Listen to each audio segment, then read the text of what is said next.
नमस्कार, आप देख रहे हैं न्यूज नेशन और मैं हूं आपके साथ पंकज मिश्रा। आज हम बात करने जा रहे हैं एक ऐसे मुद्दे की जो सीधे तौर पर देश के करोड़ों लोगों की जिंदगी को प्रभावित करने वाला है।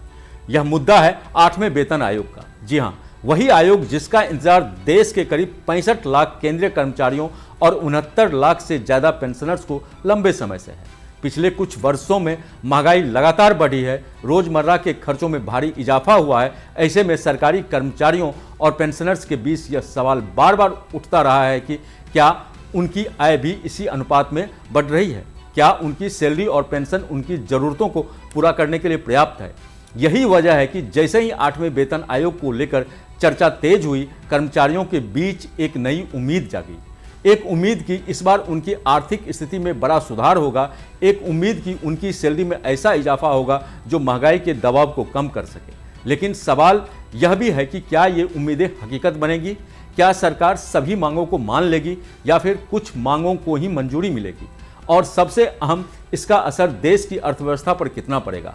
आज की इस खास रिपोर्ट में हम आपको इन सभी सवालों के जवाब विस्तार से देंगे, वो भी आसान भाषा में, उदाहरणों के साथ, ताकि आपको हर पहलू पूरी तरह से समझ में आ सके और आप खुद यह तय कर सकें कि यह बदलाव आपके जीवन को किस तरह प्रभावित कर सकता है। कर्मचारी संगठनों की मांग की लंबी सूची। अगर हम कर्मचारियों की मांगों पर नजर डालें तो इस बार मांगों की सूची काफी लंबी और व्यापक है। सबसे बड़ी मांग है न्यूनतम वेतन में भारी बढ़ोतरी की। कई कर्मचारी संगठन चाहते हैं कि न्यूनतम वेतन को 18,000 से बढ़ाकर सीधे 1 लाख रुपये के आसपास किया जाए। हालांकि यह मांग काफी बड़ी है, लेकिन इसे लेकर चर्चा जरूर हो रही है। दूसरी और सबसे महत्वपूर्ण मांग है फिटमेंट फैक्टर बढ़ाने की। फिलहाल यह 2.57 है, लेकिन इसे बढ़ाकर 3.5 से 3.83 तक करने की बात कही जा रही है। इसके अलावा कर्मचारियों ने कई और मांगे भी रखी है, जैसे कि घर खरीदने के लिए 2 करोड़ रुपए तक का होम एडवांस, वाहन खरीदने के लिए 15 लाख रुपए तक का कार एडवांस, सालाना इंक्रीमेंट को 3% से बढ़ाकर 5 या 6% करने की मांग, हाउस रेंट अलाउंस यानी HRA में बढ़ोतरी, बच्चों की शिक्षा के लिए ज्यादा सहायता और मेडिकल सुविधाओं में सुधार। यानी साफ है, इस बार मांगे सिर्फ सैलरी तक सीमित नहीं है, बल्कि पूरी लाइफ स्टाइल को बेहतर बनाने की दिशा में है। और कर्मचारी चाहते हैं कि उनका जीवन स्तर वास्तव में बदले, सिर्फ कागजों में नहीं, जमीन पर भी। सैलरी में संभावित बढ़ोतरी के बड़े अनुमान। अब बात करते हैं असली सवाल की कि आखिर सैलरी में कितना इजाफा हो सकता है। मान लीजिए किसी कर्मचारी की मौजूदा बेसिक सैलरी 44,900 रुपये है। अगर फिटमेंट फैक्टर 3 होता है तो नई बेसिक सैलरी लगभग 1,34,700 रुपये के आसपास हो सकती है। अगर यह 3.5 होता है तो सैलरी 1,57,000 से ज़्यादा हो सकती है। और अगर यह 8.83 तक जाता है तो सैलरी करीब 1,72,000 रुपये तक पहुंच सकती है। अब जरा सोचिए यह कितना बड़ा अंतर है। लेकिन यहाँ एक जरूरी बात फिर से समझनी होगी कि ये आंकड़े अनुमान हैं। वास्तविक सैलरी आयोग की सिफारिशों और सरकार के अंतिम फैसले पर निर्भर करेगी। और यही वह बिंदु है जहां उम्मीद और वास्तविकता के बीच फर्क सामने आता है। नौकरी ढांचे में बड़े बदलाव की मांग। इस बार की चर्चा सिर्फ सैलरी तक सीमित नहीं है, बल्कि पूरी नौकरी की संरचना में बदलाव की बात हो रही है। कर्मचारी चाहते हैं कि प्रमोशन सिस्टम को भी बेहतर बनाया जाए, छुट्टियों की संख्या बढ़ाई जाए, ग्रेच्युटी की सीमा में इजाफा किया जाए और वर्क लाइफ बैलेंस को बेहतर बनाया जाए। इसके अलावा यह भी मांग है कि पेंशन सिस्टम को और मजबूत किया जाए, ताकि रिटायरमेंट के बाद भी कर्मचारियों को आर्थिक सुरक्षा मिल सके। यानी यह सिर्फ वेतन बढ़ाने की बात नहीं है, बल्कि एक बेहतर और सुरक्षित भविष्य की मांग है। एक ऐसा भविष्य जहां नौकरी सिर्फ जिम्मेदारी ना हो, बल्कि संतुलित जीवन का हिस्सा बने। अब इस पूरे मुद्दे को सुलझाने के लिए हमें महंगाई पर ध्यान देना होगा। पिछले कुछ वर्षों में खाने पीने की चीज़ों से लेकर शिक्षा और स्वास्थ्य तक हर चीज़ महंगी हुई। ऐसे में कर्मचारियों की क्रय शक्ति पर असर पड़ा है।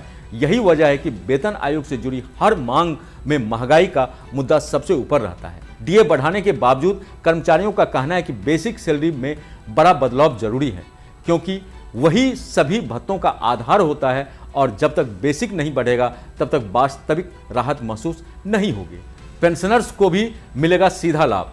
अब बात पेंशनर्स की। अक्सर यह सवाल उठता है कि क्या वेतन आयोग का फायदा सिर्फ कर्मचारियों को मिलेगा?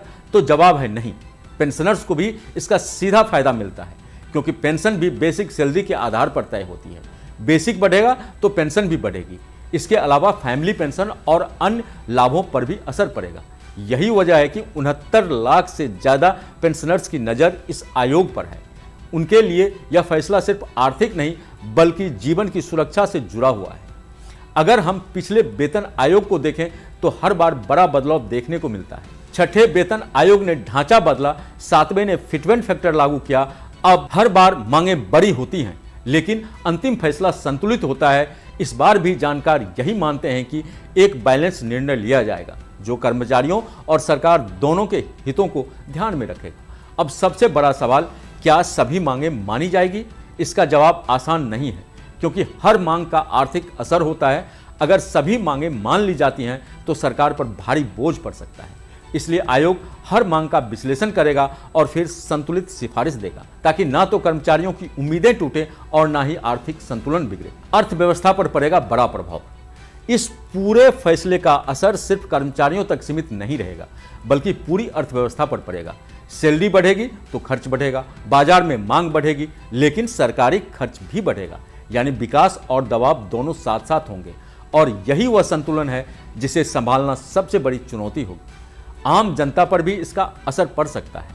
अगर सरकारी खर्च बढ़ेगा तो टैक्स या अन्य संसाधनों पर भी असर आ सकता है, लेकिन आर्थिक गतिविधियां बढ़ने से फायदा भी हो सकता है, यानी यह फैसला अप्रत्यक्ष रूप से हर नागरिक को प्रभावित कर सकता है। कर्मचारियों की मनोस्थिति की बात करें तो उम्मीद है कि चिंता दोनों है, उम्मीद बड़े लाभ की और चिंता अधूरी उम्मीदों की।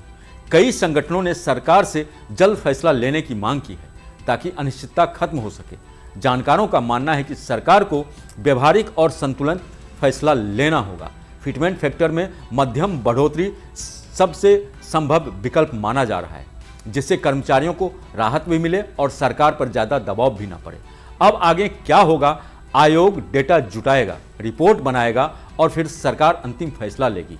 इसमें समय लगेगा लेकिन फैसला अहम होगा और यही वह समय है जब हर नज़र इस प्रक्रिया पर टिकी हुई है। तो कुल मिलाकर 8वां वेतन आयोग सिर्फ एक प्रक्रिया नहीं बल्कि करोड़ों लोगों की जिंदगी से जुड़ा फैसला है। इससे सैलरी, पेंशन और अर्थव्यवस्था तीनों प्रभावित होंगे। उम्मीदें बड़ी हैं, चुनौतियां भी बड़ी है। अब देखना है कि फैसला कितना बड़ा और कितना प्रभावी होता है। तब तक इंतजार जारी है। अगर आपको यह रिपोर्ट पसंद आई हो तो लाइक और शेयर जरूर करें और ऐसे ही अपडेट के लिए चैनल को सब्सक्राइब करना ना भूलें। धन्यवाद। आपके मोबाइल पर तुरंत आएगी ब्रेकिंग न्यूज। स्क्रीन पर सबसे पहले दिखेगी बड़ी खबर। देश दुनिया की हर खबर एक जगह। अब आपके मोबाइल पर तुरंत फटाफट इंस्टॉल कीजिए न्यूज नेशन ऐप और रखिए खुद को अपडेट।